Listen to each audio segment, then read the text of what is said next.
It is I, John O'Regan, the uncommon voice for the common man, where I am going to give my thoughts on the big Trump immigration speech that everybody's talking about. And I can sum this whole damn thing up in one very simple word. Bingo! There you go. That's it.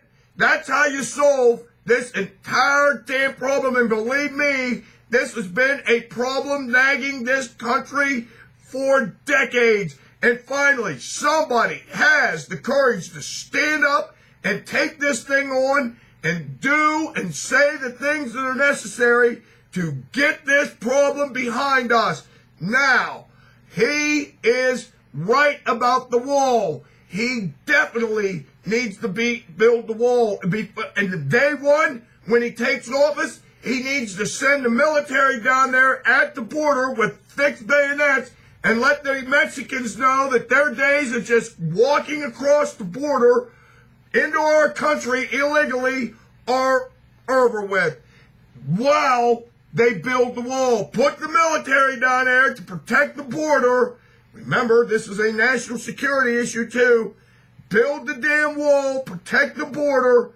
At the time that you're building the wall, the military needs to be sent down there on day one to seal it up until the wall is made. I have nothing against legal immigration. Nothing wrong with it at all. In fact, I think if you build the wall, you need to find ways to expedite people to come into this country legally. That way, that it's all fair for everybody. As for the illegals that are already here, as they say in the Ukraine, toughy shitsky, you all. That's just the way it goes. If I were here in this country and I had followed the rules and the laws of becoming a citizen of this country, and I have a bunch of damn illegals over here, and they all of a sudden, with one stroke of a Democratic pen, become citizens, I'd be pretty pissed off about it. In fact, that's exactly what would happen. Let's be honest about this, shall we? The only reason these damn Democrats like illegals in the first place is they see this big, massive voting bloc. That if they grant amnesty to the 15 million people that are here illegally, they think, ooh, they'll be so happy, they'll always vote for us. It's nothing but a political power play. But that's even another question that you illegals may want to ask yourselves. What do you feel like being played for a bunch of chumps? Because that is exactly what's going on. They don't give a damn about you. They really don't. They don't care one iota about you. What they want is for you to become citizens so you'll vote for them. In other words, to blame you for a bunch of suckers. I mean, Jesus God. As far as the ones that go here in the country, if you want to find a way after you build the wall to have a conversation and try to figure out something that's fair and just, I don't have any problems with that. I really don't want to see a bunch of them deported and families broken up. That's un-American. So, you find ways to incorporate them into the country by having a sane conversation. But this damn thing about amnesty just doesn't get it. And that's just all there is to it. Now, here's my idea. What you do, very simple idea. What you do is you give all these illegals in the country 90 days to register somewhere, whether it be immigration offices or your county sheriffs, whatever. 90 days. At that time, you're going to be asked a question. That question is, would you like to be a citizen or do you just want to be here on a work visa? In which case, they will get two forms of identification. One will be to say that they're on a path to citizenship. The other one says that they're just here working.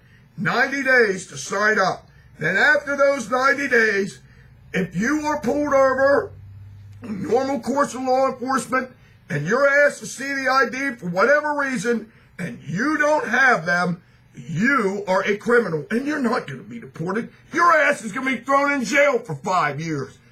That will solve the problem. Now, when you sign up to get your cards, we're not going to ask a bunch of questions. We're just going to ask you what your name is, where you're residing, where you're working at, if any, and just exactly where you can be reached, and that you are obligated to inform whatever place you sign up at if you change your location. And then that way, it's fair for everybody. It's a very, very simple plan. But I am tired of this nonsense of these illegals coming up here. Now, let's be honest about it. They go over to California, what happens to them? They get the keys to the kingdom over there. The left-wing wackos in California give them welfare benefits, medical cards, and all that shit. They're not even citizens. Hell, these damn people, these damn Democrats want them to vote in our elections, and they're criminals. Oh, my God. It's unbelievable what these damn Democrats are doing. But they're not going to get away with it. And Trump is the man to try and stop all this nonsense. See this flag behind me? What's that say there? It says, "Don't tread on me." And that is exactly what we're going to say to all these damn illegals. We've had enough of it.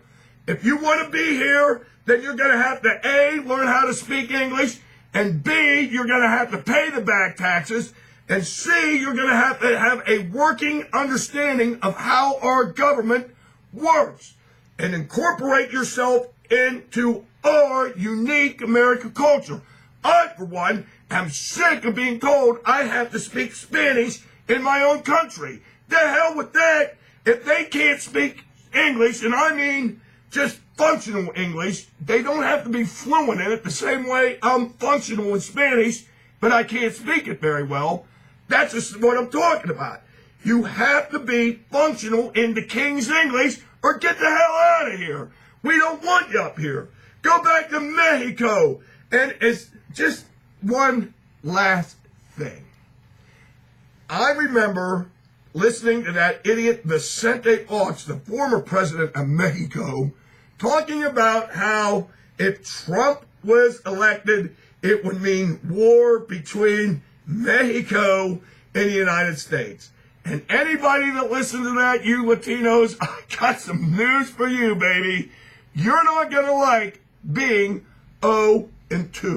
You understand that? The last time you decided to take us on was in the days before mechanization, and our army crossed the Rio Grande, and it took about 7 to 8 months without any mechanization, with just cavalry, foot infantry, and artillery, and that was it. It took us about 8 months to make it from the Rio Grande down to Mexico City. And you were so sick of us being in your country that you told us you can take California, we'll give you California and all that other shit as long as you get the hell out. And we said, okay, we'll take it, and we left. But I got news for Vicente Fox.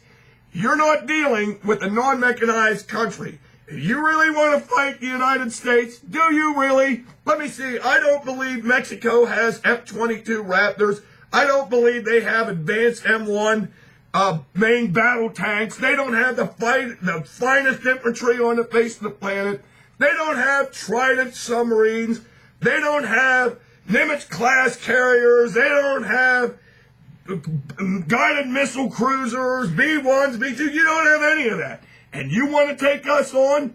Jesus God, we got the greatest military on the face of the planet, and we could use it against ISIS, and our worthless commander-in-chief won't even do that. Well, I guess you might be safe if Hillary gets, because she'd never use it either. Until next time, this is your favorite conservative, Ronald Reagan, saying this to you now. You illegals, vamonos, because soon you might not have a choice.